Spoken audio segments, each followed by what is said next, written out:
ये है हमारी अर्थ जिसे खुद के एक्सिस में पूरा एक चक्कर कंप्लीट करने में लगते हैं 24 घंटे यानी 86,400 सेकंड। लेकिन ये रोटेशन परफेक्टली कांस्टेंट नहीं है। पृथ्वी समय के साथ अपना स्पीड कम करते जा रही है। एग्जैक्टली अगर कहा जाए तो हर 100 साल में पृथ्वी को 1.7 मिली सेकंड ज्यादा लग रहे हैं अपना पूरा रोटेशन कंप्लीट करने के लिए। अर्थ की angular speed 15 degrees per hour है। वही इक्वेटर पर लीनियर स्पीड की अगर बात की जाए तो पृथ्वी लगभग 1670 किलोमीटर प्रति घंटे की रफ्तार से घूम रही है, जो स्पीड नॉर्थ और साउथ पोल की तरफ जाते हुए कम होते जाता है और पोल पर 0 किलोमीटर हो जाता है। पृथ्वी खुद के साथ सूरज के अराउंड घूम रही है, जिसका एवरेज स्पीड है 1,07,000 किलोमीटर प्रति घंटा यानी हर सेकंड 29.78 किलोमीटर। इस गति से पृथ्वी को सूरज का पूरा चक्कर लगाने में 365.2422 दिन लगते हैं, यानी हर साल 365 दिन के अलावा 6 घंटे ज्यादा समय लगता है। अब इन्हीं 6 घंटे को जोड़ के 4 साल के 24 घंटे हो जाते हैं, यानी पूरा एक दिन ज्यादा। इसीलिए हम आने वाले हर 4 साल में फरवरी में एक दिन एक्स्ट्रा कंसिडर करते हैं, जिसे लीप ईयर कहा जाता है।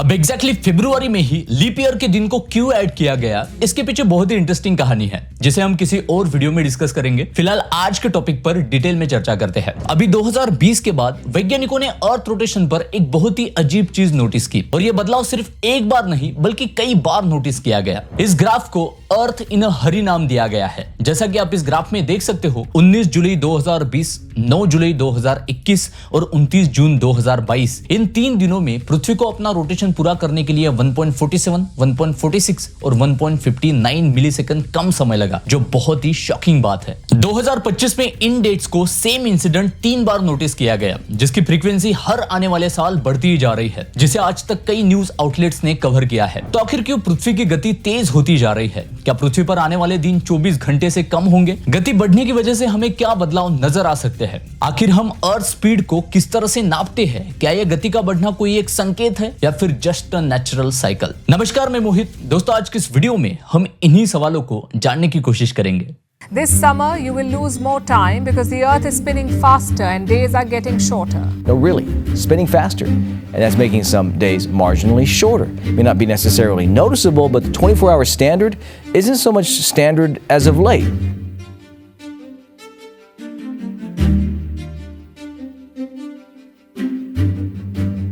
हजारों सालों से हम इंसान समय को 4 तरीकों से नापते आए हैं: सनडायल्स, वाटर क्लॉक, मैकेनिकल क्लॉक और पेंडुलम क्लॉक। ये सभी तरीके अर्थ रोटेशन या फिर ग्रेविटेशनल फोर्स पर डिपेंड है। लेकिन 20वीं शताब्दी ने वैज्ञानिकों ने ये नोटिस किया कि अर्थ रोटेशन ही यूनिफॉर्म नहीं है, जिसकी वजह से उस वक्त नेविगेशन, स्पेस मिशन और रिसर्च में दिक्कतें आ रही थी, क्योंकि हर जगह समय एक समान नहीं था। 1940s को वैज्ञानिकों को यह एहसास हुआ कि एटम्स बहुत ही प्रिसाइज और स्टेबल फ्रीक्वेंसीज पर वाइब्रेट करते हैं। वहां से ये आइडिया आती है कि अगर हमने ऐसे किसी घड़ी को बनाया जो अर्थ रोटेशन पर नहीं बल्कि एटॉमिक वाइब्रेशन पर चलती हो, तो पूरी दुनिया के लिए एक सेम टाइम फ्रेमवर्क बनेगा। 1955 की बात है। यूके के नेशनल फिजिकल लेबोरेटरी में एक वैज्ञानिक लुइस ईसन सीजियम 133 एटम्स का इस्तेमाल करके दुनिया की फर्स्ट प्रैक्टिकल एटॉमिक क्लॉक बनाते हैं। सीजियम 133 में एटम्स रेगुलरली 91, 92, 631, 770 इतने टाइम्स पर सेकंड वाइब्रेट करते हैं। इतने बड़े आंकड़े को याद रखने की जरूरत नहीं है, सिर्फ कंसेप्ट पर ध्यान दो। 1967 को international system of unit officially 1 second is equal to इतने oscillations of the radiation from a caesium 133 atom declare करते हैं, और तब से लेकर आज तक हम सब पर 1 सेकंड की यही डेफिनेशन लागू है। पूरी दुनिया के 80 से ज्यादा लेबोरेटरीज में 450 से ज्यादा एटॉमिक क्लॉक के डेटा से एवरेज कैलकुलेट करके एक ग्लोबल टाइम स्केल तैयार की गई, जिसे TAI इंटरनेशनल एटॉमिक टाइम कहा गया।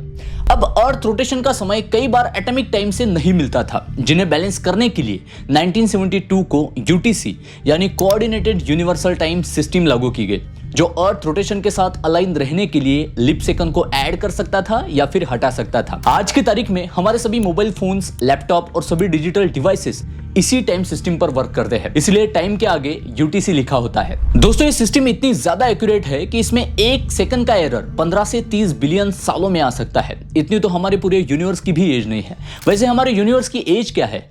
आज से 4.5 बिलियन साल पुरानी बात है जब इस ब्रह्मांड में हमारे पृथ्वी का जन्म हुआ। आप इमेजिन नहीं करोगे, उस वक्त दिन था सिर्फ 6 घंटों का। पूरी अर्थ एक्सट्रीमली हॉट एक मोल्टन मास जो बहुत तेजी से खुद की एक्सिस में घूम रहा था। बाद में लगभग 3.9 बिलियन साल पहले धरती पर मौजूद महासागर में पहले जीवन की शुरुआत हुई। उस वक्त अर्थ पर एक दिन था 14 घंटे का, क्योंकि चांद के टाइडल फोर्स ने अर्थ रोटेशन को धीमा कर दिया था। आज से 230 मिलियन से लेकर 66 मिलियन सालों पहले जब पृथ्वी पर डायनासोर्स थे, उस वक्त पृथ्वी का एक दिन बन गया था लगभग 22 से 23 घंटों का, जो आज के कंपैरिजन में नियर अबाउट 2 घंटे कम था। और अभी लगभग 3 लाख सालों से आज तक जब अर्थ पर इंसान दिखने लगे तो पृथ्वी के रोटेशन का पूरा समय हो गया 24 घंटे। आज तक का इतिहास है, हर आने वाले सेंचुरी में अर्थ का रोटेशन स्पीड 1.8 मिलीसेकंड धीमा हुआ है। लेकिन दोस्तों अभी बहुत ही शॉकिंगली पिछले कुछ डिकेड्स में अर्थ की रोटेशन स्पीड फास्ट होती जा रही है। अब 1972 से पहले एग्जैक्टली ईयर वाइज कितनी फास्ट हुई ये तो हमें पता नहीं, क्योंकि उस वक्त एटॉमिक क्लॉक यूटीसी का इन्वेंशन नहीं हुआ था। लेकिन 1972 से लेकर 2016 तक यूटीसी में 27 लीप सेकंड ऐड किए गए। 2016 के बाद लीप सेकंड ऐड करने की जरूरत ही नहीं पड़ी, क्योंकि अर्थ की स्पीड बढ़ गई, जैसा कि आप इस ग्राफ में नेगेटिव टाइम को देख सकते हो। तो सबसे जरूरी सवाल, वो कौन से कारण है जिनकी वजह से पृथ्वी की गति तेज हो रही है?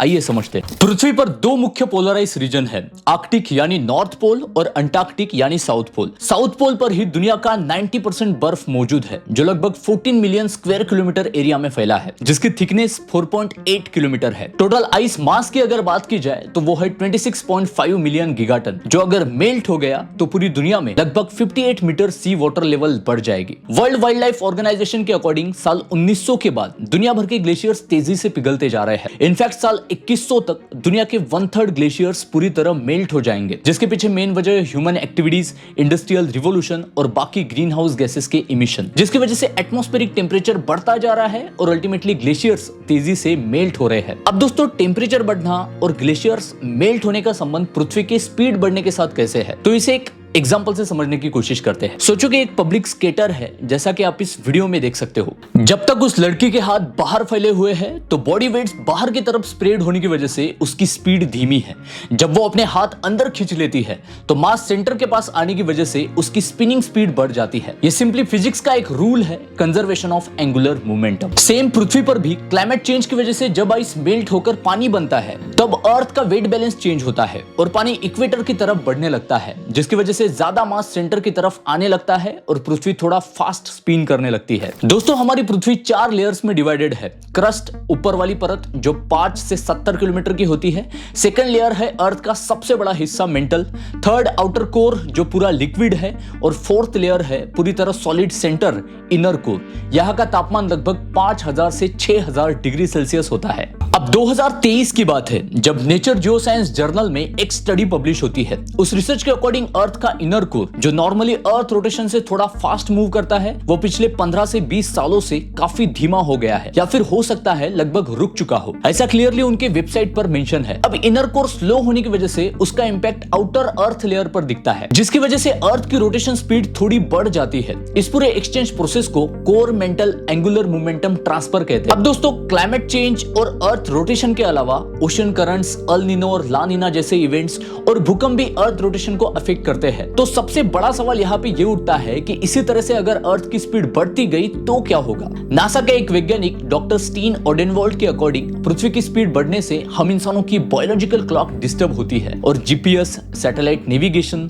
टेलीकॉम और एटॉमिक क्लॉक जैसे टाइम कीपिंग सिस्टम में कंटिन्यूअस एडजस्टमेंट करने पड़ते हैं। इनफैक्ट अभी कुछ ही सालों में हमें एटॉमिक क्लॉक में नेगेटिव लीप सेकंड भी ऐड करना पड़ सकता है। नोटिसेबल स्पीड बढ़ने के बाद हमें हरिकेन्स, साइक्लोन्स और स्टॉर्म्स भी ज्यादा देखने मिल सकते हैं। फास्टर रोटेशन की वजह से टेक्टोनिक प्लेट्स पर भी प्रेशर बढ़ने लगता है, जिसकी वजह से अर्थक्वेक्स की फ्रीक्वेंसी और इंटेंसिटी दोनों बढ़ सकती है। दोस्तों अर्थ की रोटेशन बढ़ने के पीछे मुख्य वजह है क्लाइमेट चेंज। क्लाइमेट चेंज सिर्फ टेम्परेचर नहीं बढ़ा रहा है, ये अर्थ की हर नेचुरल सिस्टम को डिस्टर्ब कर रहा है, यहाँ तक कि उसके रोटेशन को भी। आज अगर हम अपने इमिशंस पर कंट्रोल करें तो कल पृथ्वी की ये खामोश चीख एक मुस्कान में बदल सकती है, क्योंकि प्लेनेट को बचाना ही असल में खुद को बचाना है। दोस्तों आज की इस वीडियो में हम यही रुकते हैं। अगर वीडियो इंफॉर्मेटिव लगा हो तो इस वीडियो को लाइक कीजिए। इसी तरह के इंटरेस्टिंग वीडियोस देखने के लिए इस चैनल को सब्सक्राइब कीजिए। मिलते हैं अगले वीडियो में एक नए इंटरेस्टिंग टॉपिक के साथ। जय हिंद।